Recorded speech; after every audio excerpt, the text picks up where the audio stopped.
deteriorando porque a ese hígado que está cansado y que tiene que eliminar el 90% del fármaco, se va a ir cansando más. Entonces, las dosis, claro, no pueden ser siempre las mismas.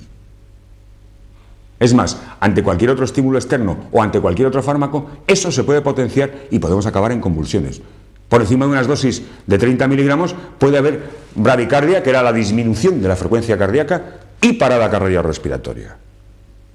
Los problemas a nivel intestinal,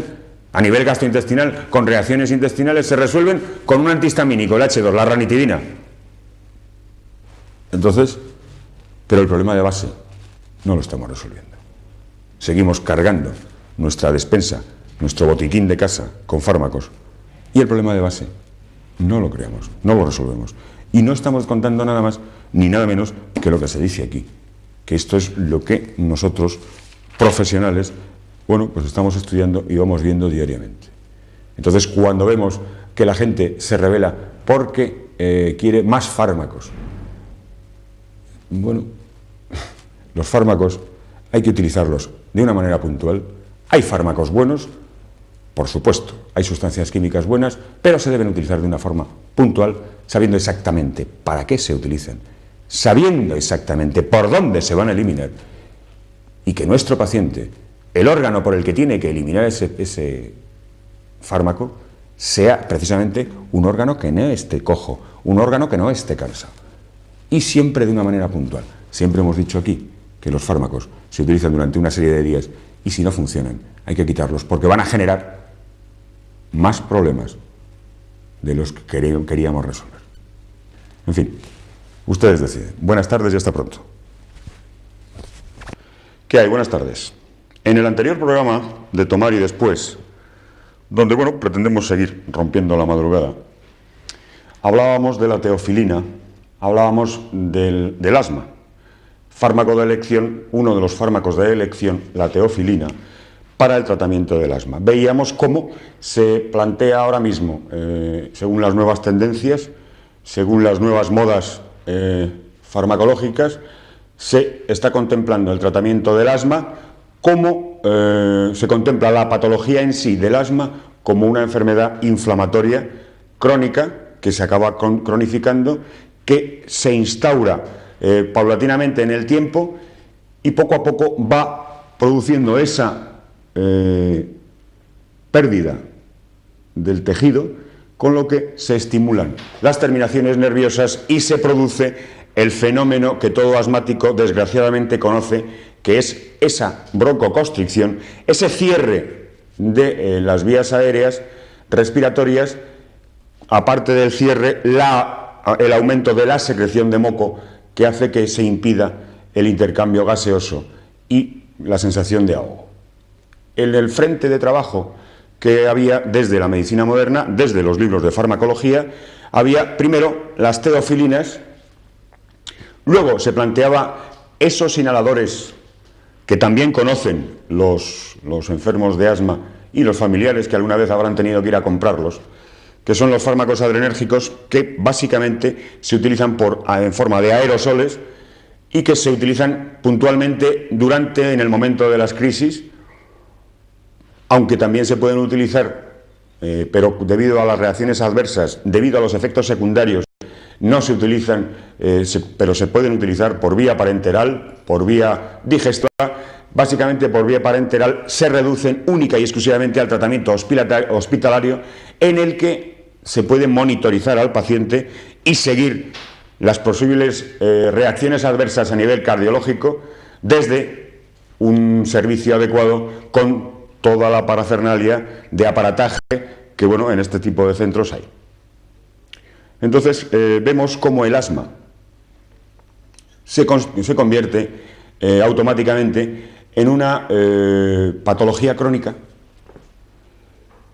en la que se abonan los pacientes a una serie de fármacos, las teofilinas, los inhaladores adrenérgicos, los inhibidores de las secreciones que producían los mastocitos, que eran estos los que liberaban esas sustancias que producían un aumento de moco y alimentaban el bloqueo del intercambio, el bloqueo de las vías aéreas, de los bronquiolos terminales, de los alveolos, con todo el consiguiente problema de insuficiencia respiratoria. Estos tipos de pacientes además se abonan de una forma crónica y bueno, estamos hablando mucho vemos cómo todas y cada una de las pautas que vemos aquí, cómo son las fórmulas químicas, concretamente la teofilina era esta la fórmula química, pero vemos que muchos de los mecanismos de acción no están desarrollados, en algunos casos no se sabe, y lo dicen los libros tranquilamente, no se sabe la forma o el porqué de su mecanismo de acción, sí se conocen, sin embargo, sus efectos indeseables en muchos casos y sus reacciones adversas. Pues bien, el asma es una patología muy difícil. Dentro de la medicina moderna ya se cataloga, se etiqueta, se considera como una enfermedad crónica, a la que hemos de abonar al paciente y en muchos casos vamos a ver cómo incluso está relatado en este libro y en todos, en el Velázquez también hemos mirado, casos incluso porque llega un momento en que el paciente, claro, establece una dependencia directa y una relación directa con esos aerosoles y con el tratamiento médico o el tratamiento químico al que está supeditado. Y ha habido casos en los años 60 o en los años 70, depende de las modas que hayan ocurrido en cada década, en los que han aparecido muertes de asma, por enfermos asmáticos, por el uso, ellos mismos, claro, una de las patologías más graves que tiene el ser humano es la de la sensación de falta de aire. Esa es la sensación de ahogo, la crisis esa es horrorosa. Claro, en ese momento el paciente maneja su tubo inhalador y no maneja de una manera consciente las dosis que se está administrando. Entre otras cosas porque también vamos a ver cómo estos fármacos adrenérgicos generan, con el tiempo y el uso, una disminución de sus efectos en el paciente en concreto que los está utilizando, con lo cual, al hacerle no tener los mismos efectos, hace que el mismo paciente tenga que aumentar sus dosis, tenga que aumentar la frecuencia de inhalaciones, con toda la patología que le va a provocar luego a nivel cardiológico o a los niveles que iremos viendo. Puesto que hay que tener en cuenta y hemos de catalogar, ya se cataloga aquí en el tratamiento, cuando se dan las pautas del tratamiento crónico, puesto que hemos visto que el asma, podíamos tener un asma que es ante un factor externo, lo que llaman aquí asma exógena, podría ser por frío, podría ser por algún alergeno, algún tipo de polen, el asma ese primaveral, que en algunos pacientes se da exclusivamente en primavera cuando hay una relación directa con el polen, en pacientes que ante un ejercicio físico intenso, por un golpe de frío, es multifactorial las formas de asma. Luego pasamos al asma crónica y ya aquí se cataloga distintos tipos de enfermos de asma, como son los recién nacidos, es decir, ya el paciente, el niño ese que ha nacido genéticamente con su problema de asma, y luego los cataloga desde menores de 1 año, de 1 año a 9 años, de 9 a 12, de 12 a 16, y luego ya pasa a los adultos, y dentro de los adultos los cataloga como fumadores, como pacientes con insuficiencia cardíaca, como hemos visto que esto genera una serie de problemas a nivel de corazón, los fármacos que se utilizan desde la medicina moderna para el tratamiento, para tratar de aliviar la sintomatología del asma, claro, en los pacientes con insuficiencia cardíaca ya de per se, si además les están colocando otros fármacos, como puede ser la digital, que ya vimos en un programa anterior, eso potencia, hace sinergia o puede desestructurar, dependiendo de la idiosincrasia de cada paciente. Y luego también habla aquí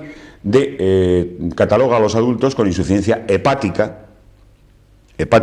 y con insuficiencia cardíaca y hepática a la vez. El caso es que vemos que siempre, en el caso del asma concretamente, estamos hablando de un enfermo crónico. El asmático es un enfermo, sea cual sea su etiqueta, sea cual sea los factores desencadenantes de su asma. Si es un asma primaveral, él ya sabe que todas las primaveras va a tener ese problema. Si es un asma que tiene crónica y que periódicamente, todas las noches o todas las madrugadas, se levanta ahogándose, o que tiene que hacer uso de ese famoso inhalador, del Ventolin famoso, pues hay veces pacientes que te dicen que lo utilizan cada hora, cada 2 horas, depende, ellos no saben el factor externo o las razones por las que tiene, en su caso, más o menos frecuencia, o las variaciones estacionales, puesto que si a lo mejor es un paciente que es especialmente sensible al frío, por razones que vamos a ver hoy, un poco también desde la medicina moderna, desde la medicina natural, porque al catalogar aquí la diferencia, la diferencia entre los distintos tipos de enfermos asmáticos, cuando ya les han colgado la etiqueta de insuficientes hepáticos o de insuficientes cardíacos, vemos que, claro, estos estudios tenemos que tener en cuenta que el asma llevan cientos de años castigando a los seres humanos, sobre todo aquí en Occidente, debido además a la constitución del hombre occidental. Entonces podríamos contemplarlo un poco desde un exceso de pulmón. Pero vemos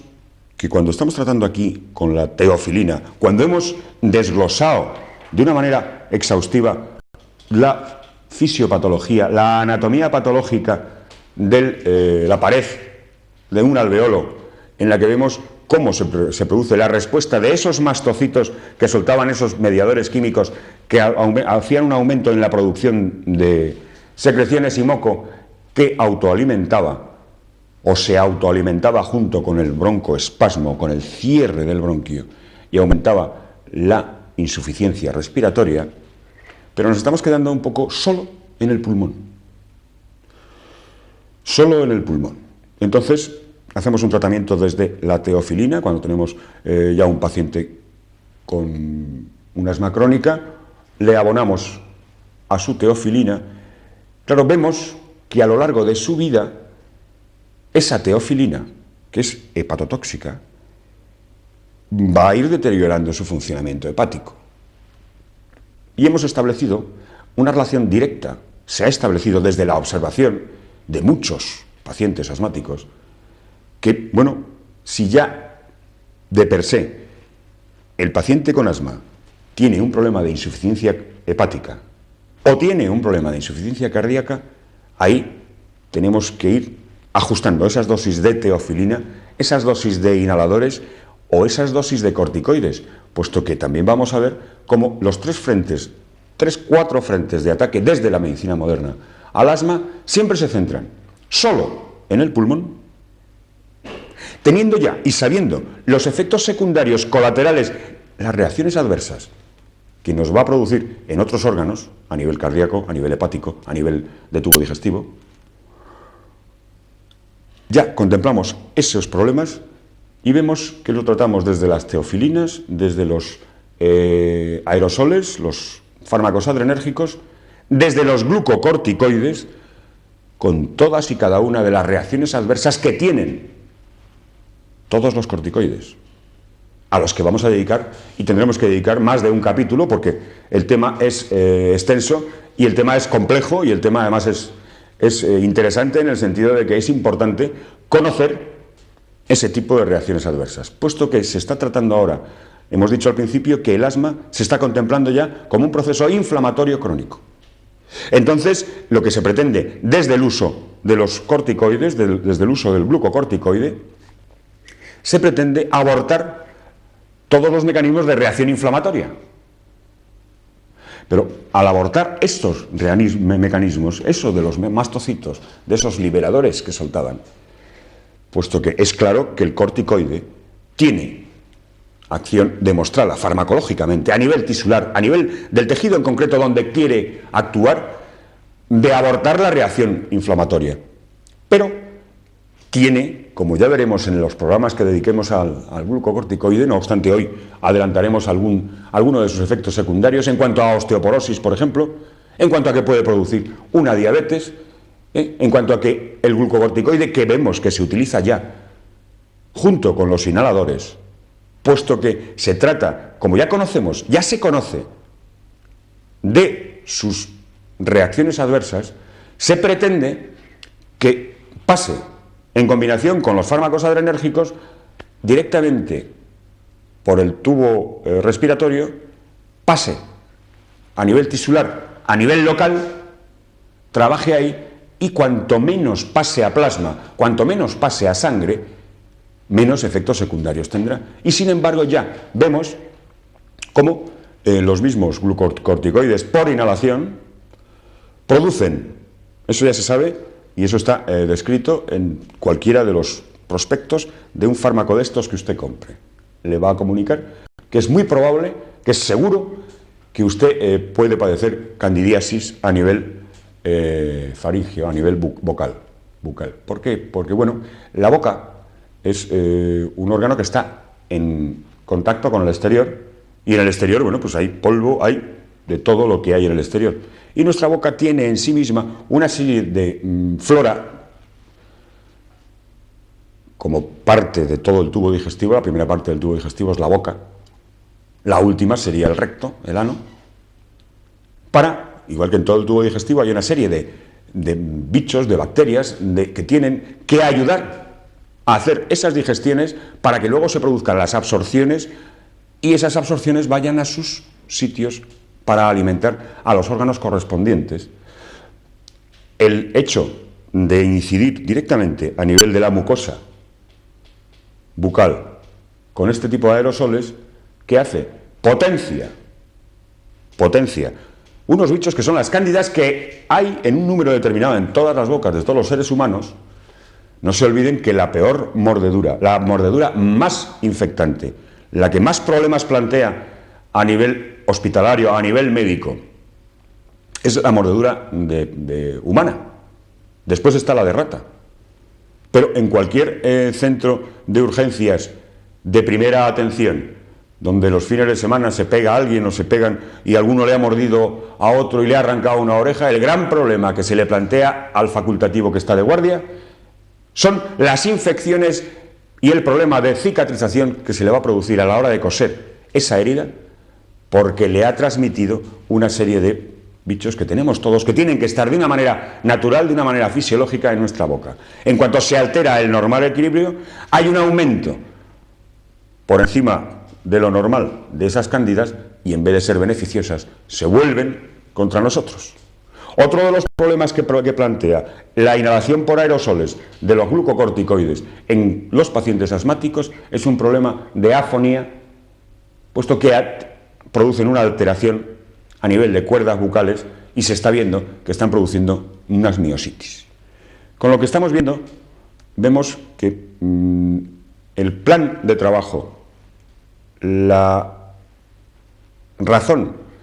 lo que se pretende resolver es solo a nivel de pulmón, solo a nivel tisular. Ya hemos etiquetado ese pulmón como que está inflamado, que tiene una inflamación crónica, y vamos, desde lo que conocemos con los fármacos, vamos a tratar solo de trabajar a ese nivel, nada más. Pero vamos a ver si establecemos un poco una relación, porque si vemos que ya aquí nos están hablando de las insuficiencias hepáticas y de las insuficiencias cardíacas, como, digamos, el primer gran monstruo, o el primer gran problema con el que se enfrenta el médico a la hora de establecer las dosis adecuadas para ese paciente, puesto que, claro, si la eliminación del fármaco en un hígado cojo, en un hígado hemos quedado que la teofilina se eliminaba en un 90% a nivel hepático. Claro, si ese hígado está constitucionalmente cojo, está claro que va a estar más cojo, porque le estamos obligando a trabajar más. Hemos visto que solamente una porción muy pequeña se eliminaba por riñón. Entonces, el tratamiento del asma, tanto desde la medicina natural como desde la medicina moderna, es muy complejo y muy difícil. No se puede, como en ninguna de las enfermedades, pretender establecer un parámetro único para todos y cada uno de los enfermos asmáticos, puesto que ya estamos viendo que es multifactorial